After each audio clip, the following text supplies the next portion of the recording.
우리 하나님의 말씀 욥기 5장 8절 말씀 보시겠습니다.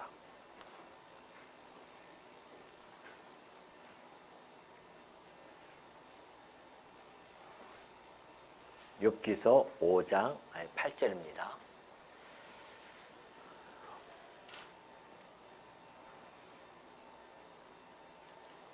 나라면 하나님을 찾겠고 내 일을 하나님께 의탁하리라.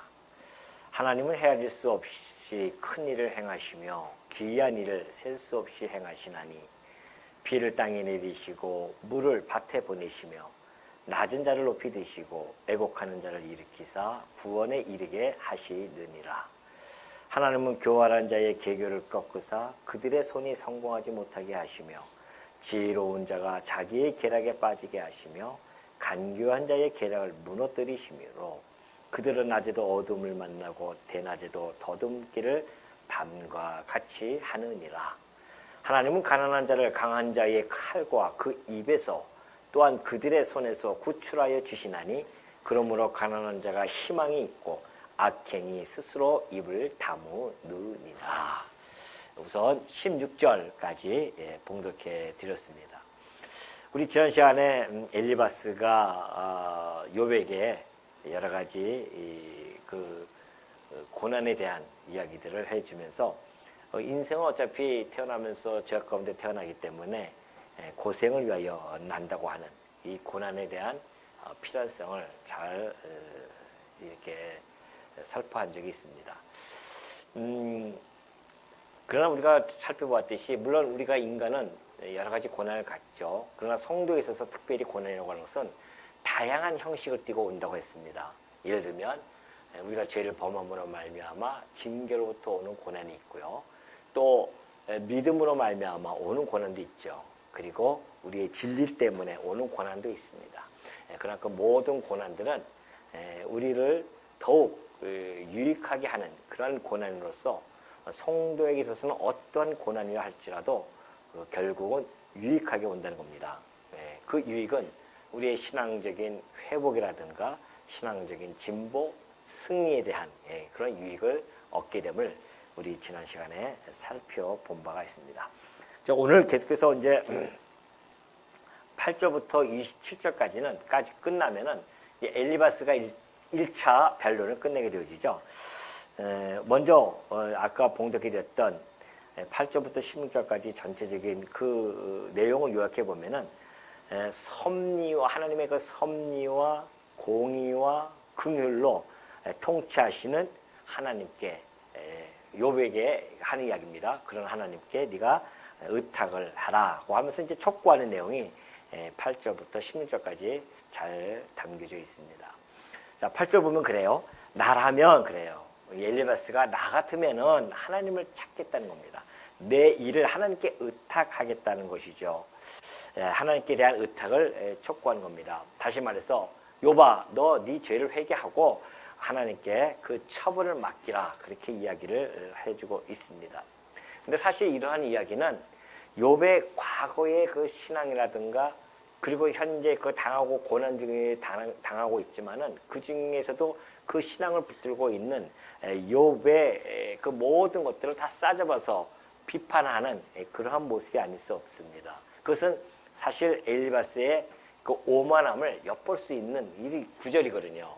왜냐하면은 지금 다 이 욥은요, 우리가 1절과 2절에서 보았듯이 그의 과거적 신앙은요, 정말 온전하고 정직하고 하나님을 경외하면서 악에서 떠난 자였었습니다.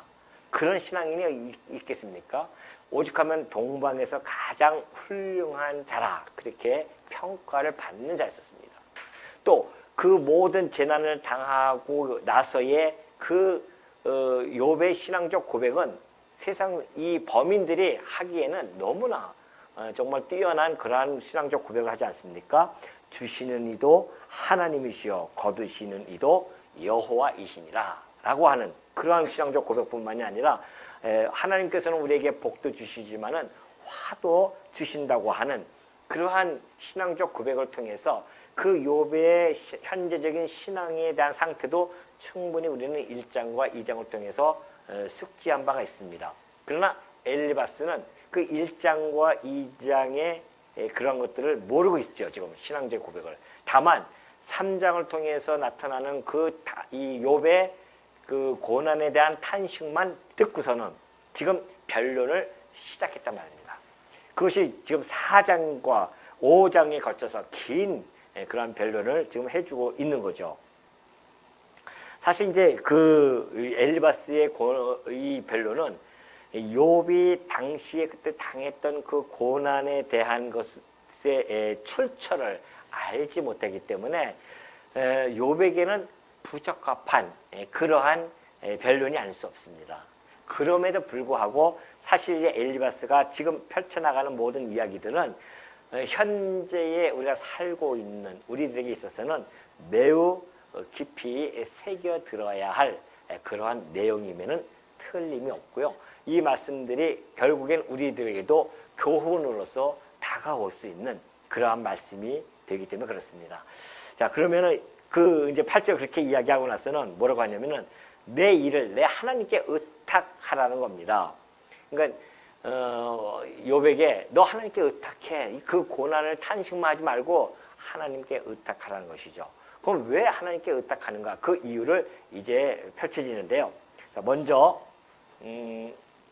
자, 하나님께 의탁을 하라는 거죠.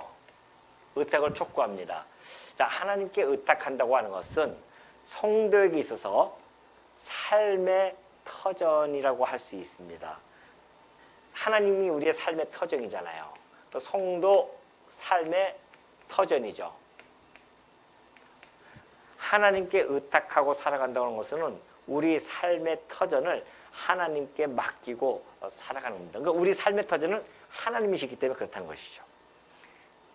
그러니까 이런 차원에서 봤을 때는 이제 엘리바스가 지금부터 하는 이야기는 오늘 욥에게 적용시키는 것보다는 우리들에게 유익이 되어지는 교훈적인 그런 말씀으로 여러분이 받아들이면은 오늘 참으로 우리가 큰 유익을 얻고 돌아갈 수가 있죠. 자, 하나님께 의탁하라고 합니다. 우리의 삶의 터전을 하나님께 두라는 것이죠. 자, 그렇다고 한다면 지금 이 엘리바스는 그 하나님께 의탁하라고 하는 그 이유를 크게 세 가지로 나눠서 16절까지 그렇게 나눠서 설명해 주고 있어요. 자, 9절부터 한번 봅니다. 9절부터 11절까지 보면은 하나님은 헤아릴 수 없이 큰 일을 행하시며 기이한 일을 셀 수 없이 행하시나니 비를 땅에 내리시고 물을 밭에 보내시며 낮은 자를 높이 드시고 애곡하는 자를 일으키사 구원에 이르게 하시느니라 그래요. 자, 하나님께 의탁하는 그 첫 번째 이유는 하나님은 크고 선하신 섭리를 해 가신다는 겁니다. 하나님의 섭리를 보자는 거죠. 하나님께서는 섭리하시는데 하나님께서 온 우주 만물을 섭리해 가십니다. 그 우주 만물을 만사를 섭리해 가시는데 하나님은 그 섭리를 해 나가실 때에 당신의 전능하신 능력으로 하나님께서 섭리해 가십니다. 그래서 이것은 전능성을 포함하는 거죠. 하나님이 능력이 없으면 이 우주의 만물과 만사를 섭리해 갈 수가 없습니다. 이 우주의 만물을 다스린다거나 이 우주의 역사를 섭리해 갈 수 없다는 것이죠. 그런데 하나님께서는 그 섭리를 어떤 일을 해 나가시냐면은 지금 엘리바스의 이야기처럼 큰 일이에요. 큰 일을 섭리해 가십니다. 뿐만이 아니죠. 기이한 일도 있습니다. 기이한 일도 섭리해 가셔요. 여러분, 이 큰 일이라고 뭡니까? 하나님께서는 큰 일만 하는 것이 아니라 물론 작은 일도 하나님께서 큰 일, 작은 일이 있을까요? 물론 우리가 봤을 때의 그 포함입니다. 우리가 이렇게 평가해 보면은 하나님의 큰 일은 이 우주 만물을 창조하신 일 큰 일 아니겠습니까? 모든 우주 만물을 창조하시고 그 우주 만물이 이 질서를 잡아서 그 모든 것이 다 질서 있게 운행되어지는 것, 이것이 하나님이 행하시는 큰 일 중에 가장 큰 일 아니겠냐 말이죠. 그 큰 일뿐만이 아니라 기이한 일도 하시죠. 그러니까 그 큰 일 중에 무슨 다양한 일도 있지만은 우리가 또 성경에서 보면 예를 들면은 사라 같은 경우 아브라함의 아내 사라는 임신을 못할 그 늙은 몸을 가지게 되어졌습니다. 이미 경소 다 끊어졌으니 아이를 가질 수가 없죠. 그런데 하나님께서는 그 몸에 사라의 몸을 통해서 출산을 하게 합니다. 이것도 하나님의 큰일 중에 하나죠. 물론 그 큰일에 하나님의 이 큰일의 가장 이 절정은 하나님의 아들을 이 땅에 보내시는 것이죠. 그러니까 하나님이 하시는 일은 뭐 이루 말할 수가 없습니다. 또 기이한 일도 참 많이 있습니다. 예를 들면 이스라엘 백성들을 이끌고 가면서 그 홍해길을 가르신다거나 광야에서 한 100만 명이 넘어요. 한 거의 200만 명에 육박하는 이스라엘 백성들을 그 광야에서요. 쌀 한 폭이 나지 않는 그 광야에서 아침에는 만나로 배불리 먹이시고요. 저녁 때는 메추라기 고기로 그렇게 배불리 먹이시고. 참 귀하지 않습니까? 그러니까 큰 일과 귀한 일은 분리되어져서 이렇게 이해되는 것이 아니라 다 하여튼 관계가 다 있는 거죠. 다 불가분의 관계 속에서 이루어지는 일들입니다. 그러니 하나님이 행하시는 그 섭리를 보면은 어떻게 우리가 의탁하지 아니할 수 있겠냐는 거죠. 그러면서 본문에서는 이 큰 일과 귀한 일을 이렇게 설명해 주고 있어요. 10절입니다. 비를 땅에 내리시고 물을 밭에 보내시는 겁니다. 다시 말해서 자, 모든 생명체, 비라고 하는 것은 모든 생명체에게 생명을 공급하는 거거든요. 그죠? 그 비는 우리 생명을 유지하는 데 가장 기본적이면서도 가장 필요한 것들입니다. 만약에 비가 없다, 그럼 물이 없다, 그럼 우리는 이 생명을 유지할 수 없지 않습니까? 그렇기 때문에 그 모든 모든 생명을 유지할 수 있는 가장 필요한 그런 것들, 이런 비들을 하나님이 내려주신다는 겁니다. 이것은 신적인 섭리입니다. 뿐만이 아니라 하나님의 은총이죠. 그래서 모든 생명을 하나님께서 붙드시고 뿐만이 아니라 지금 그 생명들을 지탱하고 계십니다. 하나님께서 그렇게 해요. 그거 그게 큰일 아닙니까? 그것도 이렇게 적당할 때 이른 비와 늦은 비를 주심으로 말미암아 인류의 생명을 하나님께서 유지시킬 수 있도록 해주시는 것. 또 귀한 일도 있어요. 거기 11절에 보면은 낮은 자를 높이 드시고 애곡하는 자를 일으키사 구원에 이르게 하시느니라. 낮은 자라고 하는 것은 겸손한 자를 이야기합니다. 겸손하고 또 애곡하는 자예요. 죄를 졌으면 회개하면서 애곡하는 자들이죠. 그러니까 겸손하고 회개하는 자에게는 은혜를 베푸시는 그러한 선하신 섭리도 역시 행하고 계십니다. 자, 여기 보시면 보십시오. 하나님이 하시는 일을 예수님이 오셔서 잘 말씀해주고 계시죠. 마태복음 5장 45절 보면은 이같이 한즉 하늘에 계신 너희 아버지의 아들이 되리니 이는 하나님이 그 해를 악인과 선인에게 비추시며 비를 의로운 자와 불의한 자에게 내려주신다고 했습니다. 하나님이 그렇게 섭리를 해나가실 때에 비를 주실 때도 의인과 불의한 자들 다 같이 주셔요. 이것이 하나님의 은혜고 하나님의 신적인 섭리입니다. 뿐만이 아닙니다. 지금 이 엘리바스가 이야기하는 것들은 성경 곳곳에 그 사상들이 잘 곳곳에 배어져 있는 이야기들이거든요. 자, 이사야 57장 15절도 마찬가지입니다. 지극히 존귀하며 영원히 거하시며 거룩하다 이름하는 이가 이와 같이 말씀하시되 내가 높고 거룩한 곳에 있으며 또한 통회하고 마음이 겸손한 자와 그래요.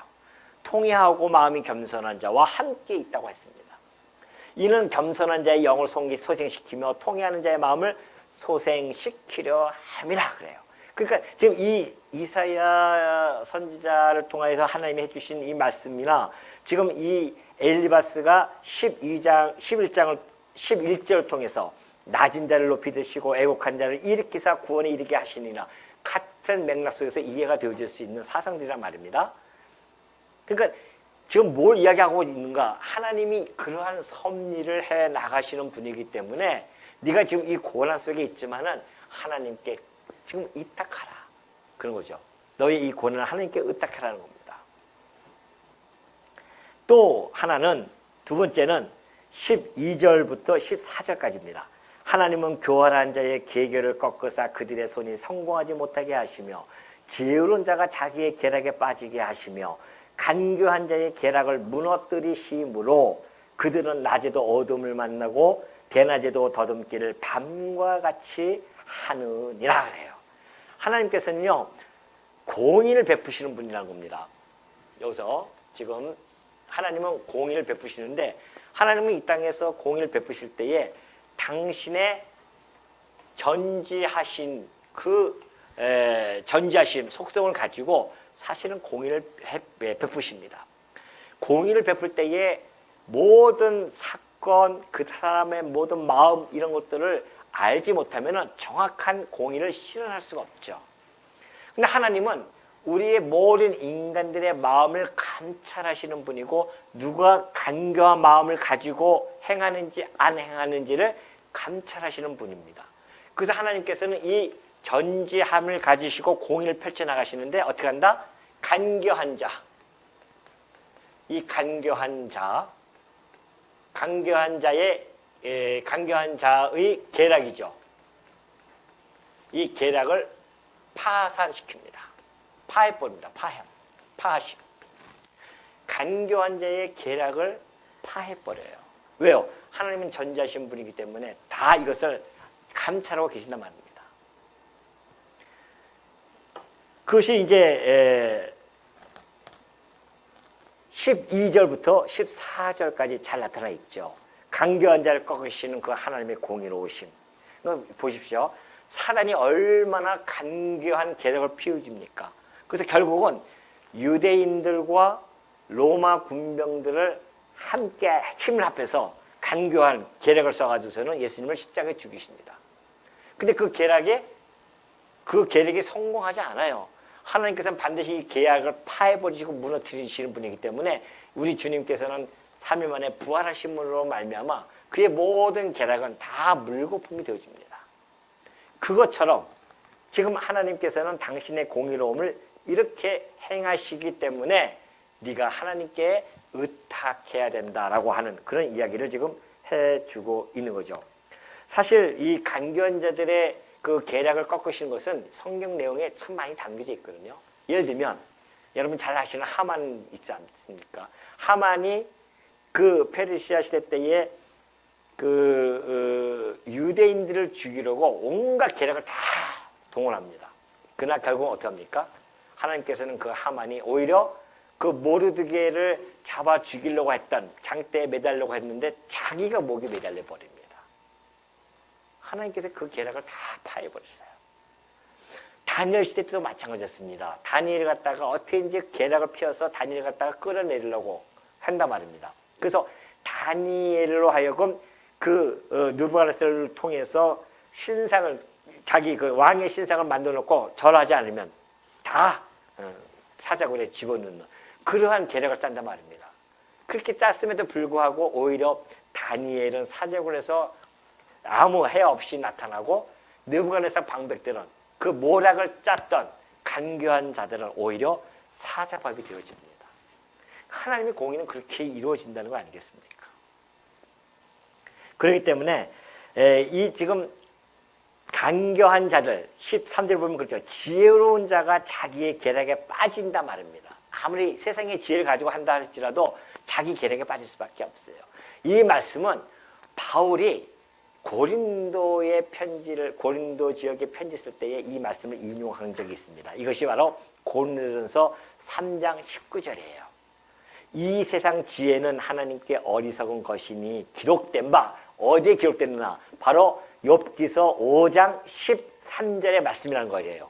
거기는 하나님은 지혜 있는 자들로 하여금 자기 꾀에 빠지게 하시는 이라 하였고, 엘리바스의 말을 인용한단 말입니다.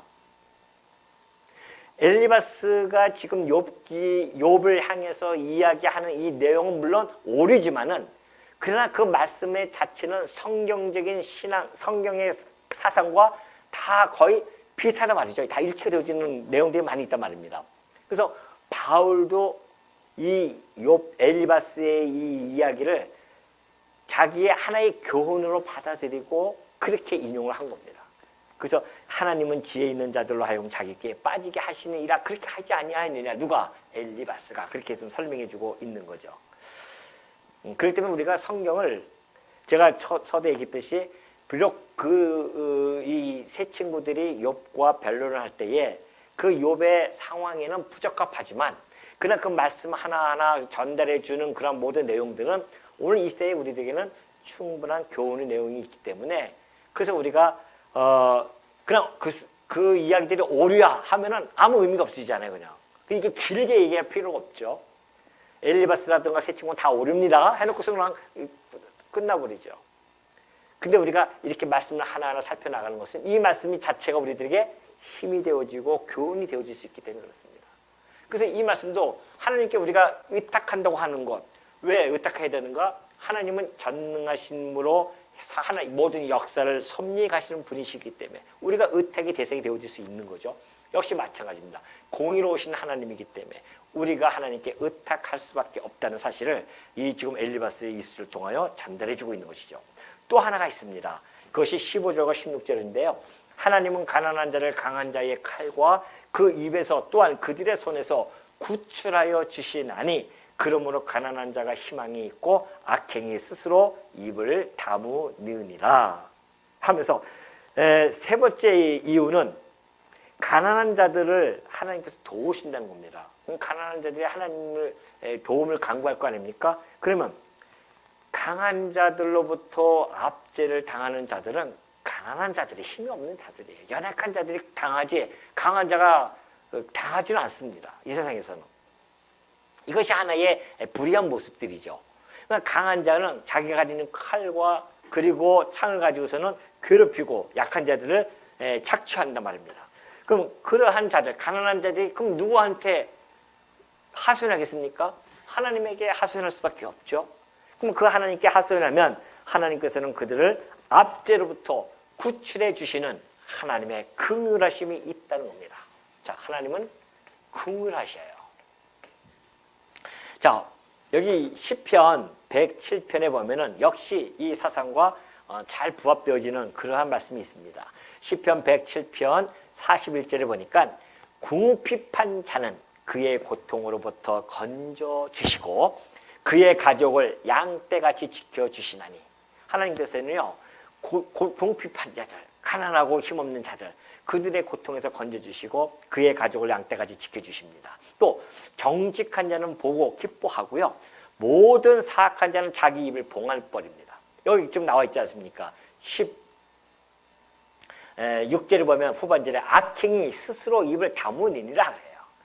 그들의 악행이 스스로 그들의 입을 다물게 하듯이 사악한 자는 자기 입을 봉해버린다고 합니다. 그러면서 지혜 있는 자들은 이러한 일들을 지켜보고 여호와의 인자심을 깨달으라 그래요. 뭐예요? 지혜 있는 자가 하나님이 하시는 일을 보니까 하나님은 긍휼하신 분이신데 그 하나님은 어떠한 분이시다? 인자하심을 깨닫게 되어집니다. 하나님이 이 인자하신 속성을 가지고 긍휼을 베풀어 나가시는데 그렇게 어려운 상황에 있는 자들, 연약한 자들이죠. 그런 극한 상황에 있는 자들, 극한 상황에서 구출해 가시는 분이시다. 하나님께서는 인자시기 때문에 연약하고 힘없는 자들이 당하는 그 고난, 고통에서 하나님께서는 긍휼을 베푸셔서 건져 주신다는 것이죠. 그러니까는 이 말씀을 통해서 지금 엘리바스는 이러한 하나님이시니 어떻게 하라? 너 하나님께 의탁하라는 겁니다. 자, 하나님께 의탁을 하게 되어진다고 하는 것은 결국 어떠한 과정을 밟게 되어지냐면은 17절부터 또 잘 설명되어 있습니다. 너 하나님이 하나님께 의탁하는 방법은 하나님의 이 징계에 대해서 너희가 순복하고 회개하라는 겁니다. 이것이 이제 17절부터 나타나 있어요. 자, 보세요. 볼지어다 하나님께 징계받는 자에게는 복이 있나니 그런즉 너는 전능자의 징계를 업신 여기지 말지니라. 그렇게 얘기하죠. 자, 하나님, 이런 하나님을 함께 의탁하게 되어지는데 지금 이 엘리바스가 욥에게 이제 직접적으로 네 고난의 출처가 무엇인지를 확실히 자기가 가지고 있다. 그것이 바로 뭐였냐면은 네가 너의 죄 때문에 그렇다는 것이죠. 네가 죄를 졌기 때문에 하나님 너에게 징계를 주신다. 여기서 딱 10절에서 나오죠. 볼지어다 하나님께 징계받는 자에게는 복이 있는데 그런즉 너는 그러잖아요. 욥아 너는 전능자의 징계 없이 여기지 말라는 겁니다. 그러니까 지금 무슨 이야기입니까? 그 이야기는 욥이 징계를 받는 거예요. 지금 욥의 고난을 징계로 본 겁니다. 징계는 뭐예요? 지난번에 살펴보았듯이 죄를 범했기 때문에 받는 그러한 고난입니다. 그러니까 너 이것을 지금 징계로 확정을 지은 겁니다. 너 징계받는 것이다. 그러니 하나님께 하나님이 주시는 그 징계를 업신여기지 마라. 뭐 무슨 말입니까? 순복하라는 겁니다. 너 이 징계를 순복해야 된다. 그 순복한다고 하는 것은 무슨 뜻이에요? 회개하라는 것이죠. 이것이 지금 17절에서 잘 나타나 있는 내용들이에요. 물론 징계는 얼마나 멋있는 말로 합니까? 볼지어다 하나님께 징계받는 자에게는 복이 있도다 그래요. 맞습니다. 징계를 받는 자들은 복이 있죠. 우리가 형통한 자들만이 복이 있다고 착각하시면 안 돼요. 오히려 형통함을 받게 되어지면 하나님을 떠날 경우가 참 많이 있습니다. 내가 지금 형통하고 잘 나가봐요. 여기 앉아있을 시간이 없습니다. 그 형통함을 누리고 싶어가지고서는 바빠요 지금. 그러나 하나님께서 우리에게 징계를 주시는 것은 얼마나 우리에게는 유익이 되어지는지 모릅니다. 시편 기자가 이렇게 설명을 해준 바가 있죠. 내가 고난 당하기 전에는 내가 그릇 행하였더니 이제는 주의 말씀을 지키나이다 그래요. 우리가 매번 잘 살펴봤던 내용입니다. 내 고난 당하기 전에는 그릇 행합니다. 고난이 없으면요, 형통하면은 우리가 하나님의 말씀을 떠나서 살아갑니다. 그릇 행할 수밖에 없죠. 하나님을 멀리 떠나서 살 수밖에 없습니다. 그런데 왜 이제는 주의 말씀을 왜 지킵니까? 고난을 당했다는 겁니다. 고난을 받고 나니까 내가 이제는 주의 말씀을 지키나이다. 그러니까 하나님이 우리에게 징계를 주시는 것은 하나님 말씀으로 들어오게 하시려는 방법이었어요. 그러니까 성도에 있어서는 징계는 정말 복입니다. 오히려 내가 하나님께 이렇게 어려움을 당하면서 막 투덜거릴 것이 아니라 이것이 내게는 하나님이 나를 나되게 하시려는, 나를 붙들고 당신의 백성답게 살게 하시려는 하나님이 나에 대한 섭리구나 라는 것을 깨달으면 하나님의 이 모든 것을 깨닫게 되죠. 하나님이 나에 대한 인자하심, 하나님의 전능하심에 대한 것도 우리가 깨닫게 되어지고 그 나를 통해서 하나님의 영광이 드러나는 것이구나. 이래서 우리가 우리의 삶이 다시 우리의 삶의 터전을 하나님께만 두고 살아가게 된다는 것이죠. 그러나 징계가 없으면은 세상적으로 계속 가는 거예요. 그냥 잘 나가는데 뭐하러 일로 들어옵니까? 이게 너무 잘 나가서 그냥 끝까지 가면 그거는 사생하죠. 하나님께서 버리신 자입니다.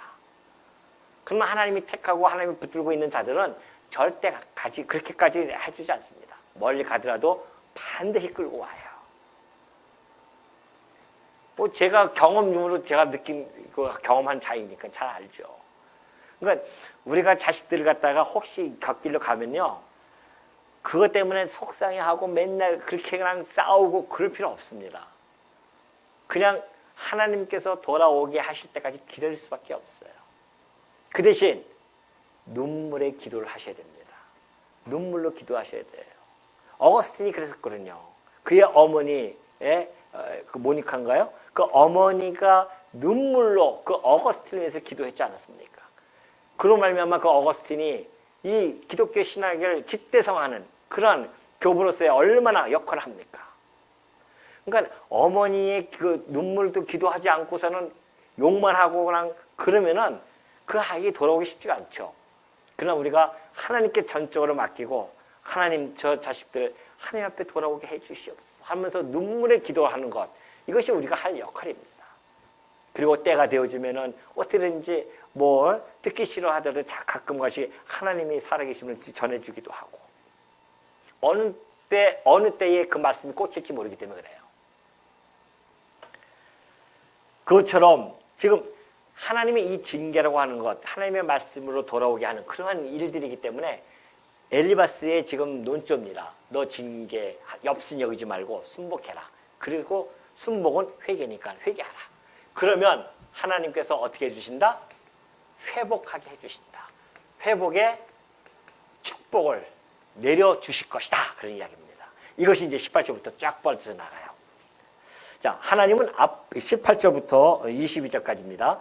하나님은 아프게 하시다가 싸매시며 상하게 하시다가 그의 손으로 고치시나니 6가지 환난에서 너를 구원하시며 7가지 환난이라도 그 재앙이 내게 미치지 않게 하시며 기근 때의 죽음에서 전쟁 때의 칼의 위협에서 너를 구원하실 터인즉 내가 혀의 채찍을 피하여 숨을 수가 있고 멸망이 올 때에도 두려워하지 아니할 것이나 너는 멸망과 기근을 비웃으며 들짐승을 두려워하지 말라라고 하는 거죠. 자, 네가 회복만 하면 이러한 축복들을 받을 수 있다. 다시 말해서 우리가 죄를 하나님이 우리가 죄를 범했을 때 하나님께서는 우리들에게 징계의 막대기로 엄히 다루십니다. 그렇지만 회개할 경우에는 그 모든 것을 회복하게 하시는 분이라는 것을 좀 펼쳐가면서 지금 네가 예를 들어서 하나님 징계를 통해서 때리셔요. 때리시지만은 하나님께서는 네가 회개하고 돌아서면 다시 싸매 주신다는 거 아니겠어요? 어디서 많이 듣던 이야기죠. 우리 이사야서 보면은 그런 이야기 하지 않습니까? 하나님은 때리시고 싸매시는 하나님이시다 하면서 그렇게 설명해 가고 있는데 하나님은 그런 분이시라는 거죠. 그러니까 엘리바스가 하는 이야기가 하나도 틀린 이야기는 없어요. 그럼에도 불구하고 욥은 지금 이러한 이야기들이 어떻게 들리냐면은 아주 공허하게 들리고 있어요, 지금. 왜 그러냐면은 욥은 6장 10절에서 이러한 입장을 가지고 있어요. 그러할지라도 내가 오히려 위로를 받고 그칠 줄 모르는 고통 가운데서도 기뻐하는 것은 내가 거룩하신 이의 말씀을 거역하지 아니하였음이라 이렇게 얘기했어요. 자, 욥은 지금 나는 하나님 말씀을 거역해서 징계받는 게 아니야. 내가 지금 까닭 없이 지금 이렇게 좀 엄청난 고난을 받고 있기 때문에 나는 그래서 지금 하나님께 어떤 이 기뻐하고 오히려 그칠 줄 모르는 고통 이런 가운데서 내가 기뻐할 수 있는 것은 내가 이 죄 때문에 징계받는 것이 아니기 때문에 그렇다고 그렇게 지금 이야기하지 않습니까? 근데 엘리바스는 뭐라고 그래요? 너 징계받는 거야. 지금 서로 완전 핀트가 달라요, 지금. 그러니까 오늘 이 말씀이 우리들에게는 교훈으로 다가오지만 그때 당시 욥의 상황에 있어서는 욥에게는 공허한 메아리로 들릴 수밖에 없는 겁니다. 그게 다른 거예요. 그러면서 23절 보면 그래요. 23절부터 이제 27절까지 보면은 하나님 징계에 네가 순복하면은 어떠한 축복이 있는지를 쫙 축복에 대해서 열거를 합니다. 자, 들에 있는 돌이 너와 언약을 맺겠고 들짐승이 너와 화목하게 살 것이다. 무슨 이야기입니까? 들에 있는 돌이 언약을 맺는다는 게 무슨 뜻이에요? 들에 돌이 있으면은 밭을 갈 수가 없잖아요. 근데 그것이 언약을 맺는다고 하는 것은 밭이 돌이 없음으로 말미암아 어떻게 해요? 밭이 풍요로움이 옵니다. 그래서 밭이 풍요로울 것이다. 자, 회복의 축복을 하나씩 하나씩 열고 하는데 밭에 축복이 이루어져요. 그래서 풍요로워진단 말입니다. 밭이 풍요로워진다는 것이죠. 또 하나는 뭐예요? 그리고 들짐승이 너와 화목하게 살 것이라 들짐승과 화목하게 되어진다. 화평하게 되어져요. 그게 무슨 이야기입니까? 들짐승이 와서 해코지하지 않는다는 겁니다. 와서 막 다 밭을 파헤치고 짐승을 해치고 이러지 않는다는 거죠. 그 들짐승조차도 화평을 이루어서 그 회복의 축복이 이렇게 밭에서도 나타나고 목축에서도 나타나고 막 번영이 되어지는 것이죠. 또 그런가 하면은 24절에 보니까 네가 내 장막의 평안함을 알고 내 우리를 살펴도 이런 것이 없을 것이며 가정의 평안과 번영이 이루어집니다. 그 집의 가정이죠. 가정의 평안, 번영 이루어져요. 25절 내 자손이 많아지며 내 후손이 땅의 풀과 같이 될 줄을 내가 알 것이라. 뭐예요? 자손이 번성이 되어집니다. 아주 좋은 일만 막 벌어지기 시작하죠. 마지막 26절 내가 장수하다가 무덤에 이르리니 마치 곡시단을 제때에 들어 올림 같으니라. 자, 천수를 다해서 네 생명 다할 때까지 장수한다는 것입니다. 장수까지 한다. 이것이 25절까지예요. 26절까지입니다. 자, 보십시오. 그러니 볼지어다 우리가 연구한 바가 이와 같으니 너는 들어보라. 그러면 네가 알려라. 자기네들이 새 친구들이 연구한 거야. 이걸 연구해봤더니만 이렇게 되더라. 그럼 네가 이걸 잘 들으면 괜찮다. 그러니까 네가 지금 어렵다고 힘들다고 고난 속에 있다고 해서 탄식만 하고 있을 것이 아니라 하나님, 이런 하나님, 우주 만물을 섭리해 가시고 큰 일과 귀한 일을 행하시기 때문에 너에게도 귀한 일을 행하실 거야. 그런 하나님, 그리고 간건제의 계력을 다 빼듯이 네가 죄악 속에서 살던 거 하나님께서 다 알지 않느냐. 뿐만이 아니라 극한 상황에서도 구출해 가시는 그 긍휼하신 하나님께 네가 의탁해야 되지 딴 거 의탁하시면 안 된다. 그러면서 네가 받는 이 징계에 대해서 순복하고 회개함으로 말미암아 하나님이 회복의 축복해 주시는데 바로 이제 밭의 축복, 들짐승과 화평이 되어지고 가정의 평안이 있어지고 자손번성 장수가 되어진다. 물론 욥은 나중에 이걸 다 봤습니다. 다 봤죠. 회개해요. 욥도 회개하지 않습니까?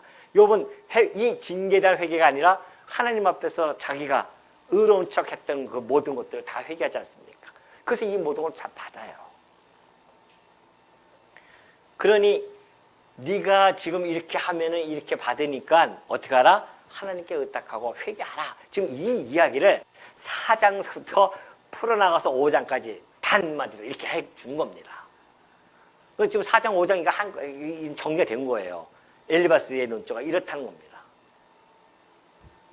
그러나 우리가 알다시피 하나님의 이 공의도요, 이 지상에서 완전하게 이루어지지 않습니다. 간교한 자의 계략이 다 파헤치지 않습니다. 승승장구하는 경우도 참 많이 있어요. 이 현세는 그래서 불의한 세상입니다. 어쩔 수 없어요. 하나님께서 종말에 가서야 모든 것이 다 제자리로 돌아갈 수 있는 겁니다. 회복이 되어지는 것이죠. 이 회복도 역시 마찬가지입니다. 우리가 징계에 순복했다고 해서 하나님께서 다 이 축복을 우리에게 주시는 것도 아니에요.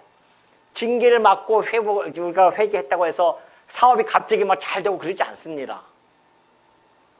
이 세상은 그럴 수밖에 없어요. 이 세상이 우리의 완벽한 세상이 아니기 때문에. 그러니까 이 모든 것들은 우리가 이 부분만 아는 것이 아니라 이 외에 하나님이 정말 엘리바스가 얘기했던 것처럼 큰 일과 기이한 일도 행하시는 분이라는 것을 우리가 깊이 알아야 됩니다. 예를 들어서 우리가 보십시오.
지혜와 지식에 풍요하며 풍요로움이 얼마나 많은지, 그의 지혜와 지식을 따라갈 자가 이 세상에 아무도 없잖아요. 우리가 아는 지식과 지혜는 하나님이 계시해 준 것만큼만 아는 것이지, 그 외에 그 하나님의 그 깊으신 지혜를 어떻게 알 수가 있겠냐 말입니다. 그러니 하나님이 하시는 일, 때로는 죄 없이도 이런 어려움을 당하는 자들도 있습니다. 그런 자들도 우리가 알지도 못하면서 이 엘리바스처럼 네가 죄 때문에 그래 한다고 하면 하나님을 욕되게 하는 거 아니겠어요? 그러니 우리가 이 욥기서를 공부하면서 정말 우리가 많은 걸 깨달을 수밖에 없습니다. 우리가 함부로 남을 판단했던 것들, 이것이 얼마나 죄된 모습인지 우리가 깨닫게 되어집니다. 하나님이 행하신 일은 알 수가 없습니다. 그분이 죄 때문에 그렇게 되어진 것인지, 하나님의 영광을 드러내기 위해 하는 것인지 우리가 어떻게 아냐 말이죠. 그러니 엘리바스가 이 말한 것들은 지금 당시에 우리가 들을 때는 참 진리의 말씀으로 들릴 수도 있지만은, 그때 당시의 욥의 상황에 있어서는 그 진리의 핵심에 이르지 못하는, 그래서 욥으로 고난당하는 욥에게 오히려 정죄함으로 말미암아 고통만 가중시키는 그러한 논리뿐이 안 되는 겁니다. 욥에게 있어서는. 그러니 우리 성도들은 하나님이 행하시는 이 큰 틀을 우리는 이해를 해야 됩니다. 성도가 해야 할 일은 그겁니다. 하나님이 행하시는 이 일들이 큰 일, 기이한 일, 헤아릴 수 없는 모든 일들, 우리가 헤아릴 수 없는 모든 일들, 하나님이 큰 일을 행하는 이 틀을 우리가 이해하고 접근을 해야만이 겸손하게 우리의 삶을 살아갈 수 있고, 겸손하게 정말 우리가 하나님께 의탁하면서 우리의 삶의 터전을 오로지 하나님에게만 둘 수 있는 그런 성도가 되어진다는 것을 잊지 마시고, 우리에게 주는 이 모든 섭리 속에서 하나님 결국은 우리에게 신앙적인 회복과 진보와 그리고 승리케 하신다고 하는 그 하나님의 섭리를 마음속에 깊이 깨달으시면서요, 정말 우리가 이 욥기서를 통하여 하나님이 행하시는 그 일을 바라보면서 우리의 겸손히 하나님만을 의탁하고 우리의 삶의 터전을 오로지 하나님에게 두는 그런 우리 성도님들이 되어지시기를 당부드립니다.